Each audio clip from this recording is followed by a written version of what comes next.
More and more American parents are becoming interested in having their children learn Chinese. This is not only a case of having their children attend private classes or of schools teaching the language instead of or in addition to the West European languages that are traditionally studied in the States, like Spanish, French and German. Oh no, studying geometry can be taxing for any 10-year-old. But a select number of American schools, children are not only learning about angles, they're doing it in Chinese. This select number of schools is growing, since Chinese is a hot language thanks to China's surging economy and growing world clout. Even children as young as 6 are honing their Chinese at school, motivated by a mix of parental prodding and their own desire to do something different. I went to see one of these schools and it really is amazing when you walk into a kindergarten classroom and the children are understanding what the teacher is saying and it's all in Chinese.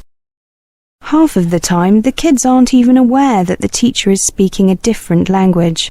They just fall right into it. The United States has declared this year to be the Year of Languages, although few Americans are aware of the designation. According to a survey by the Language Association, more college students are studying foreign languages than ever before. Enrollment in Chinese has risen by 20% over the past 3 years. The 1.4 million students learning 15 leading languages represents a 17% increase over the same period. However, only 9.3% of Americans are able to speak a second tongue, compared to 52.7% of Europeans, according to the Census Bureau. At first glance, weighty national priorities take a back seat to the fun of cultural exchange at Potomac Elementary. Hallways are festooned with Chinese art and learning aids, such as stuffed animals labeled with Chinese names. Children sing Chinese folk songs and American nursery rhymes in Chinese. In the 5th grade immersion class, songs and games come only after a rigorous vocabulary drill and lessons on triangles and trapezoids, all taught in Chinese. The students are good at listening and do pretty well at reading, but writing is their weak point, according to the class teacher, who has a PhD in education and was a teacher in his native Beijing. I asked 2 of the children, a boy and a girl, about their experiences of learning Chinese. The boy said that mastering Chinese characters was tough. When I asked why, he said that he finds the writing particularly hard because you have to do the strokes in the right order. The girl said that learning Chinese is cool and that she is starting to catch on to the complex writing system of characters that contain elements of meaning and sound. She pointed out that it is quite different to English because there's nothing like letters to refer to. However, she noted that she can remember how to write Coca-Cola in Chinese because it has a lot of little boxes that refer to a mouth. This visual aspect of Chinese characters and how it influences children when they are learning the language is a theme I'll return to later. Even though it is clearly the parents who are pushing for more Chinese classes, my research revealed that they are not usually pushing their children too hard, which I think is a good thing. Parents of the kids say they are loath to plan careers for 10-year-olds. To quote one of them, "Even if my child doesn't use her Chinese going forward, she's learned so much about another culture." Some of the parents are encouraging their children, directly or indirectly, by taking night classes in Chinese. This has been proven to be a great motivator. If children see their parents learning something, they will usually take an interest in learning it too, or at least take a greater interest in learning generally. Dreams of selling Coca-Cola and other American products to China have helped drive the interest in Chinese studies. According to the Language Association, 640 U.S. colleges offer Chinese programs, while 102 schools from kindergarten to 12th grade teach Chinese. Teaching Chinese is also of keen interest to the U.S. government, which launched the National Education Program in 1994 to fund university studies of languages of key world regions, including East Asia and the Middle East. In 2002, the NEP announced that it was placing particular emphasis on programs to teach Arabic, Chinese, Korean and Russian. I spoke to some students who had just started learning Chinese here at this university. All of them had learnt Chinese since the age of 11, and some had started even earlier. Student A said he had started learning Chinese 8 years ago because he thought it would be pretty fun. However, as he began contemplating college, he recognized that there were good opportunities for employment in China upon graduation. As he said, China is expanding fast, and now they need services, including lawyers and business people.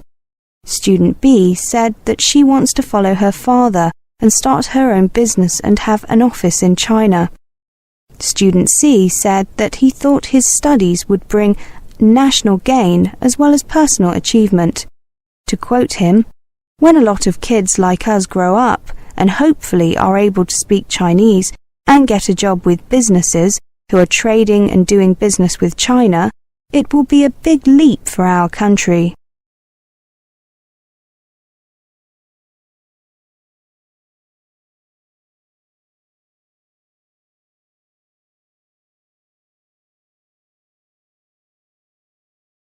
Hello, my name is Garcia. I phoned earlier about finding accommodation. Ah, yes, Mr. Garcia, I took your call. Please take a seat. You said on the phone that you are studying at the university. That's right. I'm currently in university digs, but I have decided to move out. May I ask why? Well, the accommodation itself is fine, very nice in fact, but it's catered accommodation, and I find having to have my meals at fixed times somewhat restrictive. I tried to get into self-catering accommodation, but there's very little of that available, and as I will be a second-year student next academic year, I wasn't given a place. I see. We have many students coming to us who are in the same situation. Do you intend to live alone or share with someone? I have 2 friends, from Spain and from Colombia, who would like to share with me. We thought it would be a good idea to rent a small house together. Does that sound sensible to you? Sure. In fact, I recommend it. Where are you from, Mr. Garcia? I'm from Mexico. Really? I went there on holiday last year. Lovely. So, you're looking for a 3-bedroom house? How about a flat? Would that be okay? Yes, that would be fine too. But if the rents are roughly the same, we'd prefer a house with a small garden, just somewhere where we can sit outside in the sunshine. Of course. We do have houses, but more flats are available at the moment. Is there any particular area you'd like to live in? Obviously, we'd like to be close to the university if possible, but not too close. My experience is that people living in the proximity of the uni tend to get a lot of people dropping in. We'd like to avoid that. I understand. Places further from the uni are also a little cheaper in general. Before we go on, could I take down a few details? Of course. My full name is Manuel Garcia. I currently live at 35C Campus Lane. Thank you. And your telephone number and email address? My mobile number is 0453 672 348. My email address is garcianuk@email.uk. How old are you and your future housemates? I'm 19. My friends are 19 and 20. And are you all male? Yes. Smokers? No. Okay, how much would you be prepared to pay altogether? We heard that £200 to £250 a month would be possible. Yes, that's about right. Accommodation in this town is below the average for the country as a whole. I'd recommend something closer to £250, since the lower paid accommodation can be rather poor quality. Yes, it's important to feel good in a home. We intend to move in at the beginning of July. We've all got placements over the summer holiday. That's good. A lot of landlords will offer a small discount if they know that you'll be there throughout the year. I think we'll find something decent for around £230 a month. I should point out that utilities are not included. I understand. We expected that. By the way, we understand that you will charge us a fee for arranging accommodation. Is that correct? Yes, it is. We charge you half a month's rent and the landlord half a month's rent. That includes the cost of drawing up a rental agreement. All our landlords require a deposit of a month's rent, payable with the first month's rent, upon signing the agreement. That's fine. Now, I'll just write down the kind of place you're looking for. I don't think that'll be a problem. Do you have any other requirements? Let me think for a minute. Oh, of course, how could I forget? It must be furnished. We don't mind buying kitchen utensils. A TV, yes, we'll need that. We don't need a video or DVD player. Oh, and a washing machine. That's essential. As is an internet connection. I presume all the accommodation you offer has a cooker. Yes, you don't have to worry about that. Do you prefer a bath or shower? We'd prefer to have a shower, but we're not fussy about that. Right then, I'll send you the details of 3 or 4 of the most suitable properties later today by email. Then you can let me know whether you'd like to see any of the properties or whether you'd prefer to see details of some others. Thank you for dropping by, Mr. Garcia.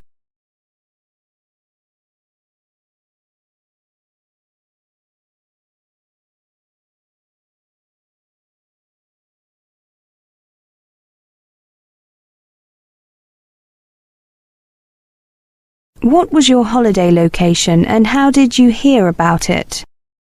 My holiday location was Wairara in New Zealand. It is a thermal spa resort. I was there last year with my parents, my sister, and a couple of friends of my parents. My father and my little sister, who inherited the medical problems from my father, need to go to a thermal spa every year for treatment.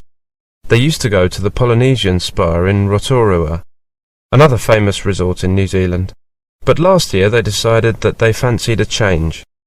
I had never gone with them to a spa because I preferred to spend my holiday at home or go to other places, but last year, when they changed the location, I decided to go with them. I also decided to go because my sister really wanted me to go with her. My parents found out about this location from some of the people they met in Rotorua. These people said that they were more satisfied with the accommodation and facilities at the Wairara Spa. So my parents were curious, and when they returned home they asked me to search on the internet for some information. They were impressed with the information I found, and it was then that they decided to plan a trip there. So you went with your family and your parents' friends? Yes, I travelled with my parents, my little sister and some family friends with their 3 children. So that altogether we were 9 people. I was lucky because in the other family there was a boy 1 year older than me, so I had someone to pass the time with and have some fun. There were a lot of elderly people and kids at the spa town, so I was happy that he was with me. We had similar interests. It's good to be with someone with your own age when you're on holiday. How much time did you spend finding out information about this spa? I didn't spend so much time searching for the information, because the spa has a website that was easy to find. We wanted some more information that wasn't on the website, particularly about how to get there. But we went to a travel agency and they gave us the information that we didn't have, and made the reservations for all of us. Can you tell us the thing you like most at the spa? There were so many things that I liked there. I especially liked the accommodation. We stayed at the Wairara Holiday Inn, which is situated right on the beach. It offers spectacular sea views. I think that I'll never forget it. Were there any things that you were not satisfied with? I think that the bad side of this vacation was that there were so many old people and many children.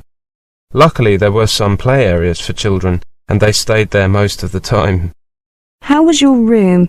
Did you have everything you needed? Yes, we had everything we needed. Everything was comfortable and the conditions were great, so I have nothing to complain about. Did you make any new friends? Are you still in touch? Everyone was very gentle and warm. They really made a good impression. When we needed some help, they were very helpful and I felt great. I'm still in touch with the son of my parents' friends. How did you spend your time? Did you participate in any recreational activities? I don't have any medical problems like my father and sister, but I still went to the thermal spa. There were a lot of recreational activities to enjoy if we wanted. For example, I played golf because there was a mini golf course. Basketball and volleyball were also available, but we couldn't get enough people together for 2 proper teams. I also went to swim, and I also went scuba diving on the reef, not far from the hotel. There was a small group of us with an instructor. It was truly amazing. I cannot describe in words how I felt down there. It was like I was in paradise.